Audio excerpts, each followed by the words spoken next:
தீபாவளி பண்டிகை அன்று மதுரை பொன்மேனி தெருவில் இருக்கும் பொதுமக்கள் பட்டாசு வெடித்து கொண்டாடி கொண்டிருந்த போது மதுபோதையில் வந்த 68வது வார்டு பொறுப்பாளர் பாலு மற்றும் பொறுப்புக்குழு உறுப்பினர் பொன்முனியாண்டி ஆகிய இருவரும் பொதுமக்களை ஆபாச வார்த்தைகளால் பேசி கடுமையாக தாக்குதல் நடத்தியுள்ளனர்.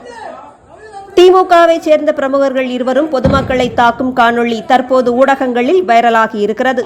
பொதுமக்களை தகாத வார்த்தைகளால் பேசியதோடு காவல்துறை எங்களை ஒன்றும் செய்ய முடியாது என்று பொதுமக்கள் சிலரை காலில் விழச் சொல்வதும் பெரும் அதிர்ச்சியை ஏற்படுத்தியிருக்கிறது. இது குறித்து காவல்துறையினரிடம் புகார் அளித்தும் எந்தவிதமான நடவடிக்கையும் எடுக்கப்படவில்லை என்று பொதுமக்கள் குமுறி வருகின்றனர்.